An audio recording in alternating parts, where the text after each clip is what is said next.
What's going on YouTube? So late last year, Nissan impressed us with a full redesign of their popular Murano model. And now we've had the chance to live with this model back in Kentucky for a whole week. So, on the day-to-day, does this Murano feel like a Lexus RX but for way less money? Well, let's go ahead and find out.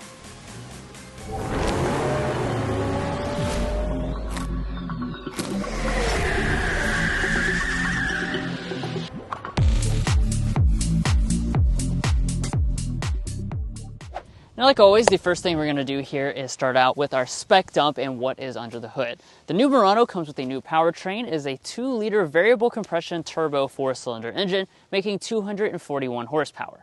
That's paired to a new 9-speed automatic transmission, and our combined fuel economy on this all-wheel drive example is 23 mpg. Now, the base price for the Nissan Murano is $40,500, and if you're looking to buy one or any new vehicle, we would encourage you to go to carconfections.com/newcarquotes to get the best price. Now, of course, like we said, we lived with this for a full week, so we'll be doing some special elements, such as giving our real-world fuel economy, our official Kentucky sound level reading, and at the end telling you if we like it better, the same, or worse after living with it. But let's go ahead and close up the hood so we can take a look at the exterior design as well as that luxurious cabin. Now, one of the things that always made the Murano stand out was that it went for a pretty bold design, and Nissan is kind of carrying on that heritage with the next generation, although it doesn't look anything like really any other Nissan out there right now.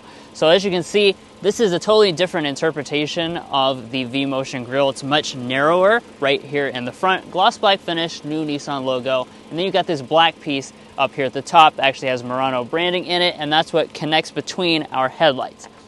Now, speaking of the headlights, this again is going to be a very unique element of this vehicle because we have two separate housings. Up here at the top, we've got the main headlights themselves. These are crystal LEDs, which are projectors for low and high beam. That's standard on all models. And then this section right here is actually your daytime running light and your turn signal indicator, kind of all integrated in, making it look like it's one big grille. Then as far as the back design is concerned, there are some elements from the previous generation, but again, it looks pretty different. Yeah, it's a very sleek overall design theme going on. And as far as some of those individual design elements, we have a spoiler right here. A wiper is integrated underneath of the spoiler. And then we have the full-length light bar. That's something that we see on a ton of new SUVs nowadays, and that's going to be the case here with this all-new Murano. Speaking of the lighting, let's see if all the elements are LED. So we have an LED brake light, LED reverse light, and an LED amber turn signal indicator. That's standard across the entire Murano lineup.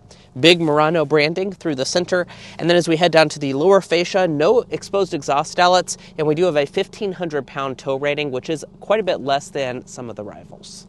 Now, the boldness does continue at the wheels as well because we've got some unique designs on board. You're either going to have 20-inch alloys or 21-inch alloys with the top-end platinum trim level. What's unique about them, though, is the fact that both of those come with aero covers, which is kind of interesting for a completely gas model. You have these little inserts through here. Now, in terms of the mirrors, gloss black finish on board. You have standard heating and blind spot monitoring. If you want power folding, you'll need to choose the platinum. Now at the side, the overall vehicle length is 192 inches long, which is actually identical to things like that Lexus RX that we mentioned at the introduction. Now, as far as some design touches, Nissan is giving you the option of having a two-tone roof. As you can see, we have opted for that. I think it looks really quite nice. It's always going to be finished in that black color, and you do also have a little chrome as well. Now, when it comes to your safety systems, Nissan's including every single one of your active safety features as standard equipment. The only caveat to that is that if you want the more advanced ProPilot 1.1 system, you will have to opt for some of the higher end trim levels. But interestingly enough, they are not offering ProPilot 2.1, which is something that the Rogue has that's a little bit more advanced and allows for more highway driving situations. Now, also this week, we did find the lane keeping system to be a little bit on the intrusive side. But guys, I think you're going to be very pleasantly surprised with what they've done on the inside with this cabin. But first, if you're new here, we're brothers and we've been reviewing cars since we were 12 and 16. We started young, and since then, we've reviewed over 2,000 cars at every price point. And if you want to know about all the latest and greatest rides, then make sure to subscribe to be a part of our Car Confections family. Let's learn a lot and have some fun with all the newest cars. All right, now it's time to check out the cabin. First, here's our key fob. Typical Nissan key fob on board. Standard smart entry. We also have remote start up there at the top. And to get inside, there's not a sensor behind the handle, but you just press that button right there. That will unlock the door and fold the mirrors outward. Now, take a look inside this interior. Obviously, we've been kind of talking about it as like a discount Lexus RX. So you gotta expect to see some really nice things inside of this interior, and indeed you do. That begins with the seats. So the SV and SL are going to get leatherette seats. However, when you choose this Top Dog Platinum, that upgrades you to this semi-aniline leather. So that's a really high-end type of leather, and they add the beautiful-looking quilting design and two-tone finishes. So in terms of the color, you're probably noticing this is blue. They actually have 3 different color schemes which are inspired by sunsets, with graphite mahogany, ivory caramel, and this is twilight blue. Definitely a very cool look and really elevates the overall interior.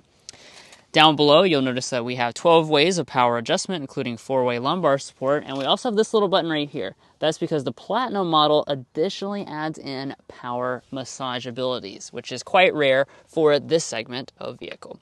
But let's go ahead and climb on inside. Now, looking around at the rest of the cabin materials, we've got a lot of soft things. So you have the blue leather that goes across the armrest section and through the center. More of the leatherette across the top with this double stitching detail. And then most of the upper dashboard is actually finished completely in the leatherette with the stitching details, besides for way up here. Now in your center section, we have what Nissan calls Murano glass. It's not glass, it's just kind of a textured plastic, more or less. And then down below, we've got a faux wood trim that goes all the way from the vent, going through here, kind of encompassing in our climate controls, which we'll talk about a little bit later. And then more of that going along through here for our needs rest against. I will say everything in here feels very solid and well put together. Now, let's fire it up with the push button start.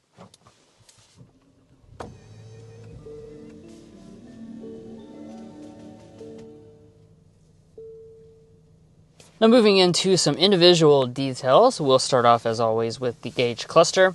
So we've got a 12.3-inch digital cluster on board. It is reconfigurable as you'd expect. Right now we have it in the setup where you have Google Maps right there in the middle, but you've got some other things you can choose between as well, and you can switch the layouts. In addition to that, we have a head-up display, and that is on the Platinum trim level. Now, the steering wheel itself is going to be power tilt and telescoping on the Platinum trim level. Heating is on SL and Platinum, and obviously we've got this pretty cool 2-spoke design that stands out from the last generation with some capacitive buttons to control different things. Windshield wipers are rain sensing, and let's talk about storage because that is a big thing I want to talk about. They've really nailed the storage solutions up here in the front. That begins in our center console, which looks unassuming at first, but is actually very deep. So we have a lot of different layers of donuts because here at Car Confections, of course, we put the donuts in the console to check the overall volume, and this fits 17 donuts. That's really good for this type of vehicle, and obviously that passes up that dozen donut threshold. You have a little cubby right here, 2 cup holders, a big old wireless phone charging pad, 2 USB connections, and then, check this out, you have the full pass-through. So all of this is space that can be easily utilized as well. Now, one of the ways that that's possible is because we've got an electronic shifter for the next generation. This is a push-button style. Obviously, D is for drive. You can press again to activate manual shifting, and there are paddle shifters on the steering wheel. Going into reverse, you're going to see either a traditional backup camera or this 360-degree camera system. This would be on both the SL and the Platinum grades, and as you can see, radically upgraded over the previous generation in terms of resolution. It also has more features as well, so you can change different types of views, and then there's also a 3D view available as well. And I'll just show what that looks like there. One of the interesting things, though, is that it only works when it is in park. Now back behind that, you have a little shortcut to activate the camera even when you're in drive, turning off your auto start stop and your drive mode controller.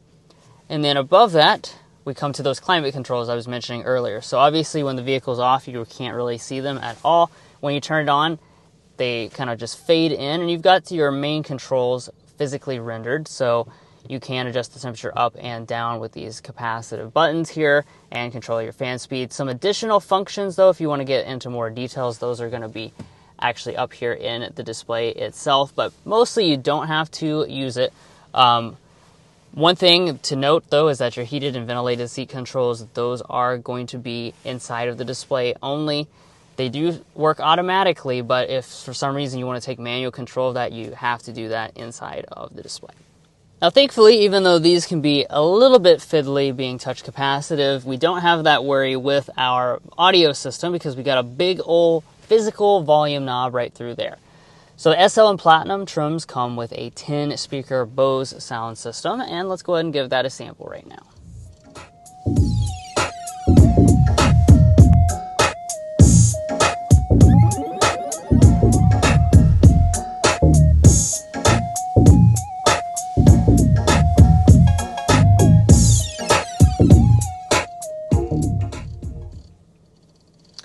Overall sound quality of this system is pretty good. Just in typical Bose fashion, is going to be a little bit bass heavy. So if you're a real audiophile and you're cross shopping with something like an RX, you would be able to tell a little bit of a difference between this and a Mark Levinson. But if you're not, you'll probably be perfectly satisfied with this system.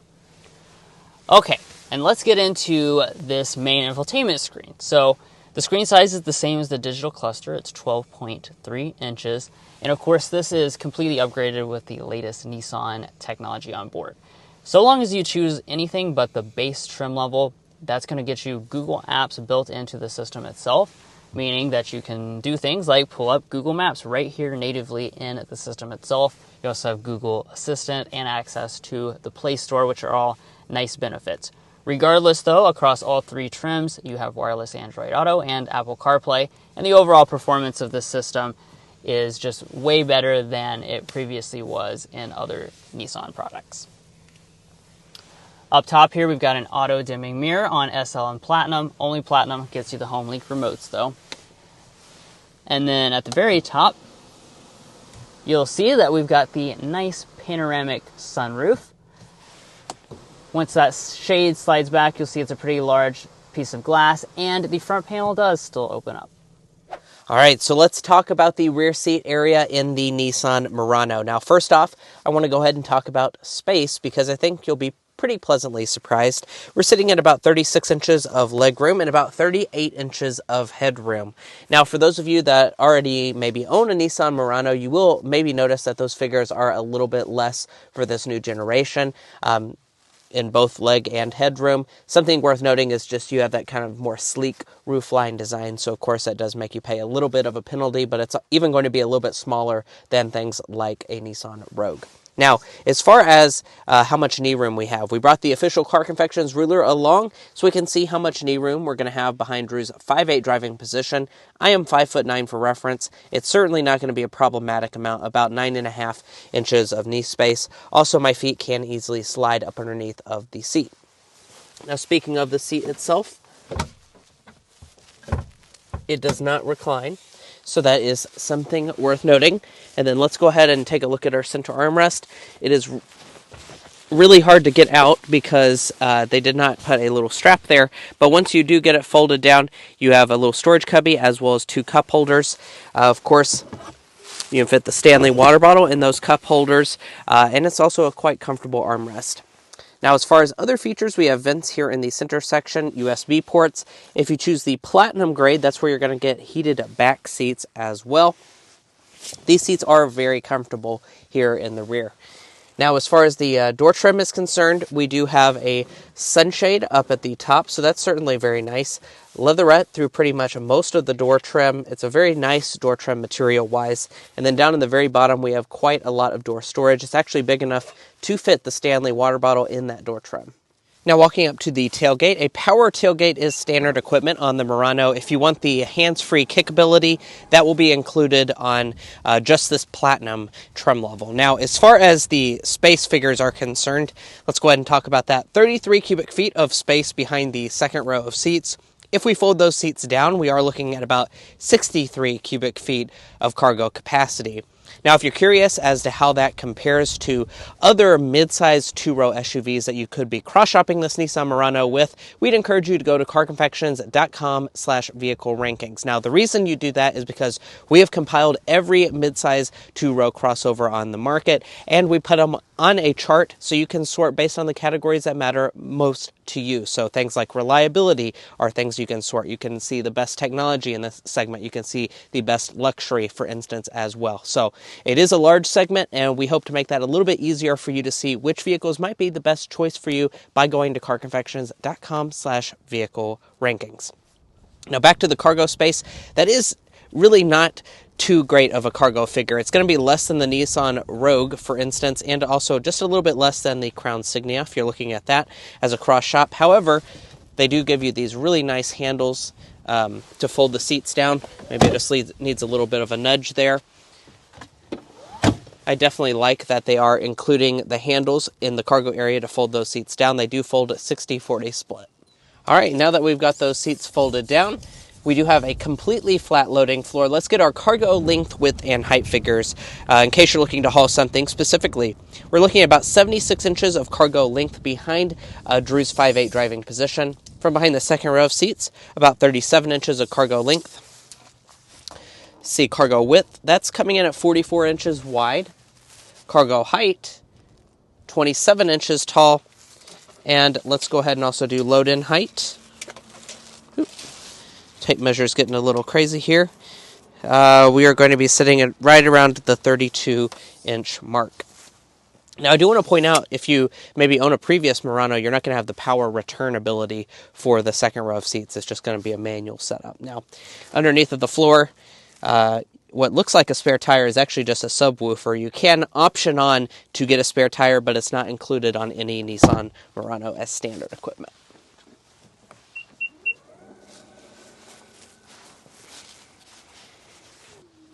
Well, guys, here we are behind the wheel of the Nissan Murano. In this test drive, we'll be discussing quite a few different things. As you can see on the screen right now, we'll be talking about our real-world fuel economy, get our sound level reading as well. But first, we need to go ahead and start with a hard acceleration.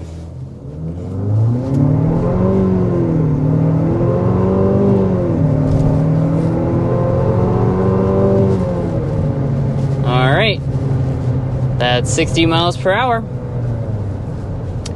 So, like we talked about at the spec dump, we've got just a ground-up reinvention of the powertrain for the Murano. Previously, you had a V6 and a CVT. Both of those are scrapped. Now we've got a 2-liter variable compression turbocharged 4-cylinder engine, 241 horsepower, 260 pound-feet of torque on board. The interesting thing about this new engine is that's down 20 horsepower from the previous V6, up 20 pound-feet of torque. So it kind of just traded the horsepower and the torque figures. But, you know, overall acceleration, not bad at all. There's plenty of pickup, I think, when you are going full blast. Although, of course, you know, you might miss a little bit of the refinement from the previous V6 engine. Yeah, I have to say I do kind of fall in that boat. I really wish Nissan had maybe left the V6 on board because, you know, it just adds a little bit of an extra layer of refinement, especially when we're talking about a Murano. This is a vehicle that, you know, is going after that luxury customer that wants to pay a mainstream, more mainstream price. So I really wish they had maybe kept the V6, but overall this VC turbo is going to be pretty quiet for a 4-cylinder, even under hard accelerations. It's not going to be too loud and unrefined.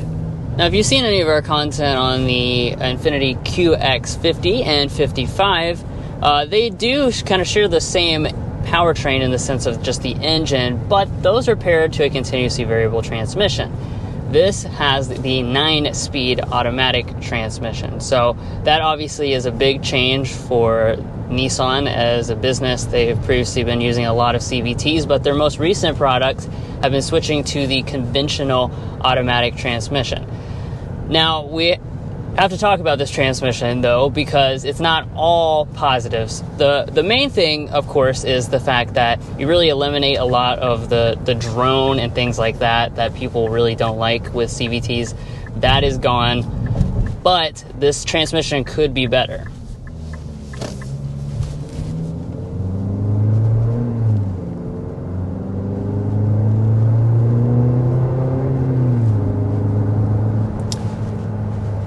So as I accelerate there, you can kind of see this demonstrated, but the first thing is that it's pretty slow in terms of a transmission. When you're accelerating, especially hard, you might have noticed when we did that 0 to 60 in sport mode, it has this gap between the shifts that actually is enough to make your head kind of sway forward. That's pretty uncharacteristic of most modern cars. They usually kind of space that a lot closer. Also, we found that it gets a little bit confused in terms of the logic at times. So for instance, we were looking at passing power when you're cruising at about 50 and you put your foot down. That's a really big delay as it tries to figure out what gear to get in. I was checking previously, I think it's 8 to 5. It takes over 3 seconds for it to figure out that it needs to be in that gear. So, you know, overall, the tuning of this transmission certainly could be better. Yeah. Now, in everyday driving, just under light accelerations, it's not going to be too problematic for the average owner, but definitely we did notice that and not really appreciate that too much this week. Now, we're just kind of cruising down the road, and one thing that I do really appreciate is the ride quality of this Nissan Murano. This thing rides really fantastically. As we go over this bridge abutment that will be demonstrated, really wonderful job. You know, we've been talking this entire video about, is this maybe a discount Lexus RX that you can get for a lot more of an affordable price tag? And when it comes to ride quality, if that's what you're looking for, this is very close to being as good as something like that. It does a great job of soaking up the bumps. These Nissan Zero Gravity seats do a great job as well. And we do even have the largest wheel size on the outside. So I'm very happy with what Nissan has done here with the ride quality. And that doesn't even really sacrifice its dynamics, which we'll talk a little bit more about in a second. All right, and we are going 55 miles per hour, so let me go ahead and toggle us to fan speed 1, and we can get our sound level reading. I'm going to go ahead and also turn off my massaging seat.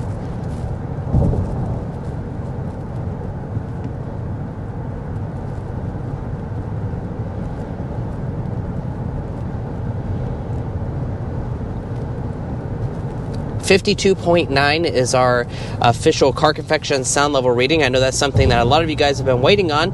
We originally tested it out in Tennessee, so now we can get our official Kentucky sound level reading, and that's a very good reading, but we don't have to sit here and guess. We can go to carconfections.com/sound level readings and see how it compares against all of the other two-row mid-sizers. And wow, that is one of the very quietest vehicles we have ever tested out in this segment. It's actually going to be quieter than the Toyota Crown Signia, which I guess would be a main competitor to this vehicle, as well as other things like the Kia Sorento, the Toyota 4Runner, and the Hyundai Santa Fe. So really impressive noise insulation inside of this Murano's cabin. I'm very happy to see that here with this all-new model. It sounds quiet, and it's backed up by the numbers as well. But perhaps one of the biggest surprises this week with this new Murano actually happens out here on the back roads. So there goes a delay with the transmission again, but besides for that, going around the corners themselves, this is actually far more athletic than I thought it was going to be. The previous generation was definitely extremely luxury-minded, but this, without compromising the comfort, has actually a measure of athleticism. That's what I'm really happy with. And you go around a corner, just a moderate amount of body roll, nothing too extreme for this type of vehicle. It feels pretty balanced. The steering is really well tuned. It has just a tiny bit of heft. When you go off center just a little bit, you get an immediate response. Yeah, I was just very impressed overall with this kind of combination of those two elements, because a lot of times it's hard to strike that right balance. Yeah. And let's go ahead and also discuss things like fuel economy. Now, you might think with the 4-cylinder that it would get a lot better fuel economy than the V6. Unfortunately, that's not the case. So with the EPA's rating, the previous V6 was rated at 23. The 2025 model, so this one, is also rated at 23. So it gets the exact same fuel economy as that previous V6. And as far as our real-world fuel economy, at the time of this filming, the way this loan landed, we have to travel for other car events this week. We have not quite completed the full tank of gas yet. However, we will go ahead and do that and insert a picture in to get you that real world fuel economy. However, our initial about 50 miles is showing that we were underperforming the EPA estimate of 23. We were sitting kind of in the 18-ish miles per gallon range. So we'll see how the real world stacks up after we fill out more of this tank. All right, let's get into our Car Confections Slam Dunk and Airball. Drew, why don't you go ahead and kick us off with the Slam Dunk for this Murano? Yeah, we're going to say the Slam Dunk is the luxury experience. Just like with the previous generations, they've really been able to, I think, capture the main things that a buyer would look for in this segment, as well as someone who's maybe looking for saving some money but still wants a luxurious experience like a luxury alternative. Yeah. On the Airball side of things, what we're going to say is the transmission. It's a great thing that Nissan added the automatic. However, we were pretty disappointed with this 9-speeds automatic this week, so that's just something to keep in mind. All right, and as with every 7-day review, do we like it better, the same, or worse after living with it? Well, what we're going to say is the same. There are certain things that we do really like about this all-new Murano. There are certain things that we're not as fond of about this new Murano, and we kind of pinpointed those as we, initially drove it back a couple months ago in Tennessee, and, living with it, it doesn't really change those initial impressions. And let's go ahead and discuss pricing as well. So the SV starts at $40,470 with front-wheel drive. If you want the SL with all-wheel drive, $46,560, Platinum, $49,600. Now, if you want one as tested today, you can see the price on the screen right now, but you will be sitting over $50,000 for a fully loaded Murano, which does represent quite a bit of a price increase over the previous generation model, but still a lot more affordable than a fully loaded Lexus RX, that's for sure. Now, if you're looking to buy a Nissan Murano or any new vehicle, we would encourage you to go to carconfections.com/newcarquotes. The reason you do that is because we have a tool on our website that will connect you with local car dealers in your area to get you the best price. It's also going to give you access to invoice pricing information, which is a great tool for dealership negotiation and can help the dealers to really start competing on price. We even have a monthly payment tool if you'd like to check that out, so definitely utilize those tools. Once again, a link can be found in our video description, and we also have a pinned comment at the top of this video. But buying a new vehicle is about more than just the original MSRP, so let's dive into resale and reliability. Now, first up, let's talk resale value. As an economics graduate myself, Drew and I took the time to develop what we think is a good estimate for this Nissan Murano's potential resale value. We estimate that after 5 years and 60,000 miles, this Murano will be worth 50.5% of original MSRP, and after 10 years and 120,000 miles, 16.4%. Now, it is worth noting that is right at the industry average for all vehicle brands. However, it is going to be significantly lower than other Japanese manufacturers such as Honda, Toyota, and Subaru. So just something to keep in mind when it comes to the resale value percentage. Now, we've also done the same for reliability by developing the Combined Reliability Index. This takes into account several studies from trustworthy sources on reliability and combines them in a way that gives you a more holistic picture. In this regard, when updated to the latest 2025 data, Nissan is basically exactly at that average mark for all vehicle brands.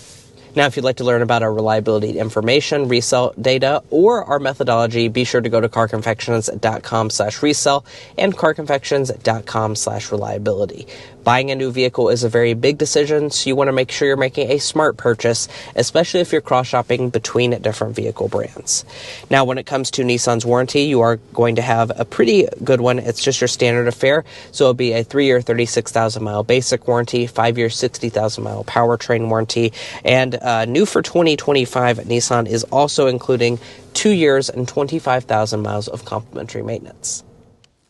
And guys, that's all for our in-depth 7-day review of the all-new 2025 Nissan Murano. If you enjoyed watching this video or found it helpful in your purchasing decisions, which we hope you did, we'd really appreciate it if you hit that subscribe button down below. By subscribing, you're going to get the latest car reviews such as this. You're also going to get our 7-day real-world reviews and other things like comparisons as well. I promise you won't regret it. If you're already a part of our family, thank you so much for your continued support, and we'll catch you next time as we sample more of the latest automotive delicacies.